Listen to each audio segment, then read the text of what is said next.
Nós vamos calcular a área entre os gráficos de 8 menos x ao quadrado, uma parábola, e as retas 7x e 2x também no primeiro quadrante. No caso, nós vamos ter uma região que precisará ser dividida em duas, como nós vamos observar a seguir. O gráfico de f de x é uma parábola com concavidade para baixo, no caso, a constante a vale menos 1, que multiplica o x ao quadrado, e além disso, nós temos um acréscimo de 8 unidades, o que faz com que essa parábola se desloque para cima essas 8 unidades. Portanto, nós temos aqui o nosso gráfico de f de x. G de x é uma função linear, no caso uma reta, que passa pelo ponto 0, 0, dado que quando x vale 0, g de 0, que é igual ao y, é igual a 7 vezes 0, que é igual a 0. Está aqui então o gráfico de g de x.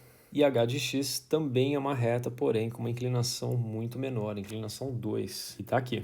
Fica fácil observar que a região que nos interessa, ou a área que nós estamos calculando, é essa aqui. E a pergunta que fica é, será que nós integramos com relação a y, ou seja, selecionando os nossos retângulos infinitesimais para serem orientados da seguinte maneira, no caso, com base dy, ou o contrário, escolhendo os nossos retângulos com base dx? Bom, das duas formas, seja caminhando em y, seja caminhando em x, nós temos uma transição entre as funções. Se for em y, a transição se dá exatamente neste momento para este valor de ordenada. Porém, se for em x, a transição se dá exatamente aqui para este valor de x. Das duas formas existe a transição, ou seja, das duas formas nós teremos duas integrais que deverão ser somadas para calcular a área total. Nós vamos escolher aqui integrar com relação a x. Nesse primeiro momento, a função de cima é a função g,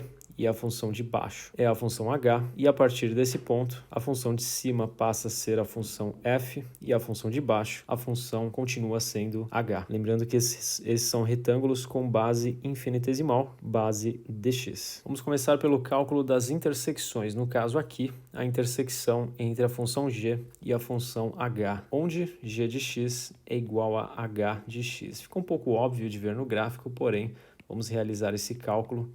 7x igual a 2x, passando 2x para o lado esquerdo, nós temos 5x igual a 0, portanto, é exatamente onde imaginávamos x igual a 0. Segunda intersecção entre as funções g e f, onde g de x é igual a f de x, será onde 7x é igual a 8 menos x ao quadrado. Passando os dois termos do lado direito para o lado esquerdo da equação, nós temos x ao quadrado mais 7x menos 8, que é igual a 0. Por soma e produto, nós queremos dois números cuja soma seja menos b sobre a e produto c sobre a, ou seja, menos 7 e produto menos 8. E esses números são os números menos 1 e 8. Dado que nós temos um produto que vale 0, ou x menos 1 é igual a 0, o que torna x igual a 1, que é exatamente a solução que estamos buscando. Isso porque a outra solução ela é negativa. X mais 8 igual a 0 implica em x igual a menos 8. Esse é o outro ponto de encontro das funções, no caso bem à esquerda do nosso gráfico, e ele não nos interessa. Portanto, aqui x é igual a 1,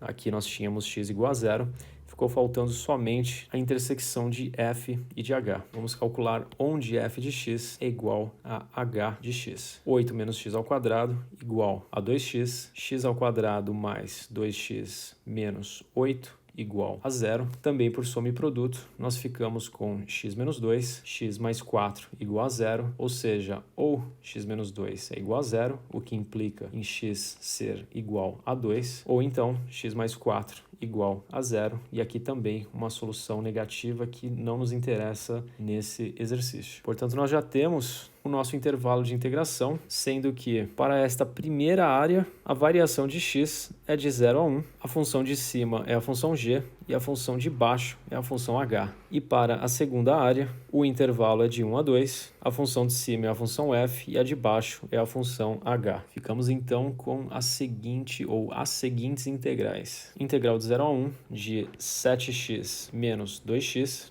mais a integral de 1 a 2 de 8 menos x ao quadrado menos 2x. Portanto, integral de 0 a 1 de 5x dx mais a integral de 1 até 2 de menos x ao quadrado menos 2x mais 8. Integral de 5x, 5x ao quadrado sobre 2, que varia de 0 até 1, mais menos x ao cubo sobre 3, que é a integral de menos x ao quadrado, menos x ao quadrado, integral de menos 2x, mais 8x, e aqui a variação se dá de 1 até 2. Primeira substituição, 5 vezes 1 ao quadrado sobre 2 menos 5 vezes 0 ao quadrado sobre 2 deste termo aqui. Lembrando que nós substituímos o limite superior menos a substituição do limite inferior, mais substituição do limite superior menos 2 ao cubo, 8 sobre 3, menos 2 ao quadrado, 4, mais 8 vezes 2, 16. Tudo isso menos substituição do limite inferior, menos 1 ao cubo sobre 3, menos 1 ao quadrado, mais 8. Nós temos aqui menos 1 terço, menos 1 mais 8, mais conhecido como 20 sobre 3, que com esse sinal de menos produz menos 20 sobre 3. Temos aqui menos 4 mais 16, que é igual a 12. Esse termo se anula e aqui nós temos 5 sobre 2. Portanto, ficamos com 5 sobre 2 menos 8 terços, que corresponde a esse termo aqui, mais 12 menos 20 sobre 3, que é igual a 31 sobre 6. E está aqui a resposta do nosso exercício.